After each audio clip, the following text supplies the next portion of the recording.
Good morning বন্ধুরা, তোমরা সবাই কেমন আছো? আশা করি সবাই খুব খুব খুব ভালো আছো। আমরাও খুব ভালো আছি। আর দেখতেই পাচ্ছ আমরা ঘুরতে বেরোচ্ছি।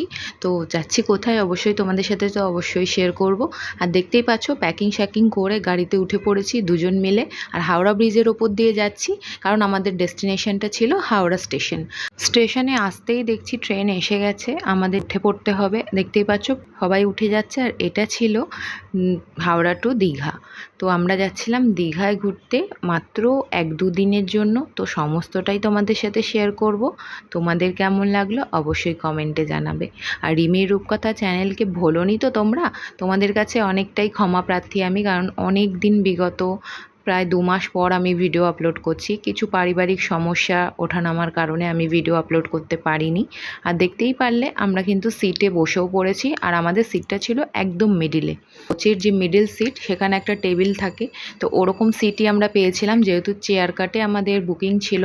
তো উঠে কিছুটা পথ যাওয়ার পরে ট্রেনও ছেড়ে দিল।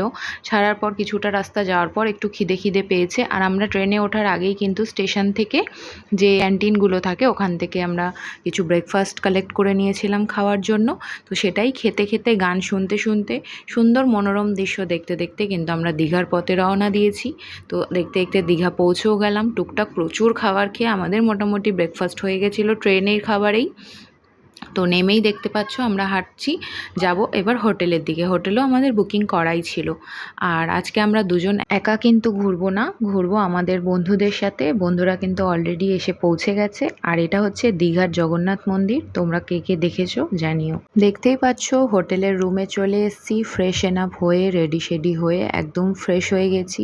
একটু রেস্টও নিয়ে নিলাম, যেহেতু ভোর 5টায় বেরোনো হয়েছে, তারপর থেকে ট্রেন জার্নি, এতটা রাস্তায় এসছি, একটু তো ক্লান্তি থাকেই। বাট ক্লান্ত হলে হবে না, প্রচুর এনজয়মেন্ট করতে হবে, তাই না? তো চলে গেলাম একটু লাঞ্চ করতে। যেহেতু এসে ফ্রেশ হয়ে মোটামুটি একটু গল্পগুজব করতে করতে কিন্তু আমাদের সময়টা অনেকটাই চলে গেছিলো। আর যেহেতু রোদ উঠেছিল তাই আমাদের ইচ্ছা ছিল না তখন বিচে যাওয়ার। তো হোটেলে যেহেতু সুইমিং পুল আছে, আমরা ওখানেই একটু মজা করব ঠিক করেছি, বাট লাঞ্চের পরে। তো আমরা লাঞ্চে চলে এসেছিলাম। আর এই যে বন্ধু দুজনের কথা বলছিলাম, ওরা সন্দীপের খুব ক্লোজ ফ্রেন্ড এবং তার ওয়াইফ। আর আমরা দুজন 4 জনে মিলে জমিয়ে মজা করব। এই দীঘায় 2 দিন খুব এনজয় করব। তো দেখতেই পাচ্ছ লাঞ্চ অর্ডার করে দিয়েছি, চলেও এসেছে। আমরা নিয়েছিলাম ফ্রায়েড রাইস আর চিলি চিকেন, আর ওরা নিয়েছিল ফিশ থালি। তো ওদের থালি ছিল, তাই প্রচুর রকম আইটেমস ছিল। আমি বলতে পারবো না, আমার ঠিক মনে নেই কী কী ছিল, বাট আমাদের রাইস আর চিলি চিকেনটা ভালোই ছিল। চিলি চিকেনটা খুবই গ্রেভি ছিল, যদিও একটু ড্রাই হলে বেশি ভালো হতো, বাট ঠিক আছে, ওখানে গিয়েও মোটামুটি অ্যাভারেজ টেস্টের পেয়ে গেছি, এটাই অনেক। আর তখন যেহেতু প্রচণ্ড খিদে পেয়েছিল, অতটা জার্নি করে এসছি, বুঝতেই পারছো খিদে তো খুবই জোরে পেয়েছে। আর ব্রেকফাস্ট যদিও ট্রেনে করেছিলাম, তারপরে তো আর হয়নি না, তো অনেকটাই খিদে পেয়েছিল। তো কথা বলতে বলতে গল্প করতে করতে খাওয়া দাওয়া কমপ্লিট করছিলাম আমরা। খেয়ে দিয়ে একটু রেস্ট নিয়ে কিন্তু আমরা চলে যাব পুলে মজা করতে। তো দেখতেই পাচ্ছ 4 জন মিলে এসছি, জমিয়ে মজা করব। আর পুলে তো আমি ভীষণ মজা পাই, আমার ভীষণ ভালো লাগে। আমি যদিও খুব একটা ভালো সাঁতার কাটতে পারি না, তবুও আমার জল ভীষণ পছন্দ। সমুদ্রেও নামতাম, বাট যেহেতু আমরা বর্ষাকালে গেছিলাম, তো সমুদ্রে নামাটা তখন বন্ধ ছিল। যেহেতু বৃষ্টি হচ্ছিল, প্রচুর জল এক্সেস ছিল, অনেকের অনেক প্রবলেম হয়েছে, তাই ওখানে কিন্তু রেস্ট্রিকশন ছিল, জলে নামতে দিচ্ছিল না সমুদ্রে। তো না দিক তাতে কী হয়েছে, আমি পুল তো আছে, পুলে নেমে গেলাম। আর ভীষণ মজা করছিলাম 4 জন মিলে। যেহেতু ওখানে মিউজিক বাজছিল, তো ডান্স করছিলাম জলের ভেতর। এক্সাইটমেন্টটা দেখে তো বুঝতেই পারছো আই থিঙ্ক, বাট আমি সাউন্ড দিতে পারবো না, যেহেতু কপিরাইট হয়ে যাবে না। তো 4 জন মিলে খুব খুব খুব মজা করেছি। আর পুলে বন্ধুরা মিলে মজা হবে না, এটা কি হতে পারে বলো?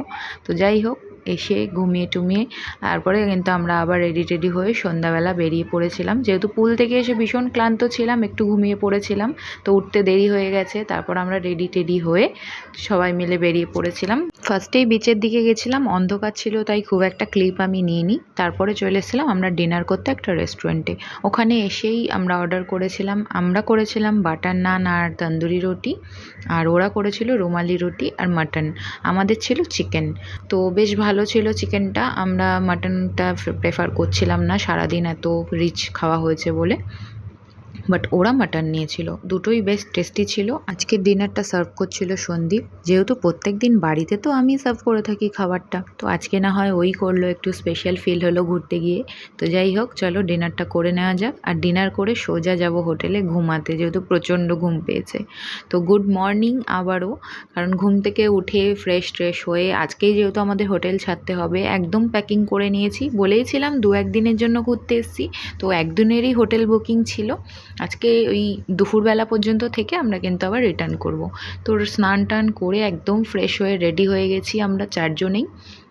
আর এই যে আমাদের হোটেল, ব্রেকফাস্টটা করেই কিন্তু আমরা বেরিয়ে পড়বো আজকে উদয়পুরের উদ্দেশ্যে। যেহেতু কালকে খুব একটা তো ঘোরা হয়নি, যেহেতু পুলেই এনজয় করছিলাম, একটু রিল্যাক্স করছিলাম।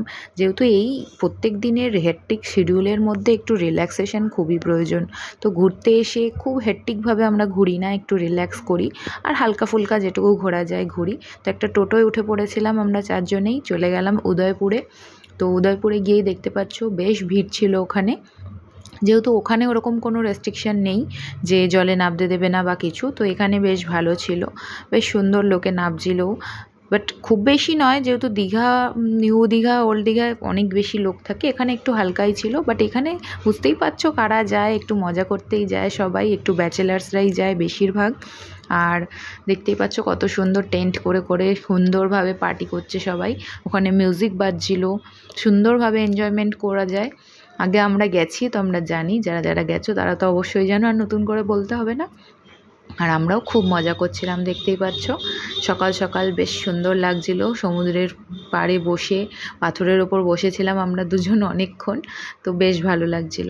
করতে করতেই তারপর আস্তে আস্তে নিচে চলে গেলাম, আমাদের টেন্ট বুক করলাম, সেখানে আমরা বসে কিছু অর্ডার করলাম। সন্দীপ তো কাঁকড়া আরও কী সব ফিশ অর্ডার করেছিল। আমি তো মাছ খাই না, তাই আমার জন্য ওই পাঁপড়, নানা রকম চাট, এইসব সব নিয়েছিল, বাদাম হেন তেন। তো মাঝখানে একটা ঘটনা ঘটে যে বিদিশাদির ফোনটা ভেঙে যায়, তো এর জন্য দিদির একটু মনটা খারাপ। বাট আমাদের ঠিকই ছিল, একটু মনটা খারাপ হচ্ছিল ফোনটা ভেঙে গেছে বলে। বাট যাই হোক, দুর্ঘটনা তো হতেই পারে, কিছু তো করার নেই, ওটা তো জেনে বুঝে হয় না। তো দেখতেই পাচ্ছ খুবই মজা হচ্ছিল, পায়ে জল এসে লাগছে। টাইম যত এগিয়ে আসছে মনটা খারাপ হয়ে যাচ্ছে, এবার বাড়ি ফিরতে হবে। তো আমরা চলে এসেছিলাম দুপুরে লাঞ্চ করতে। আর যেহেতু আমাদের বাসের টিকিটও হয়ে গেছিলো, আমরা এসি বাসে ফিরবো, যেটা ধর্মতলায় অবধি যাবে। তো ওখান থেকে আমরা গাড়ি করে চলে যাব।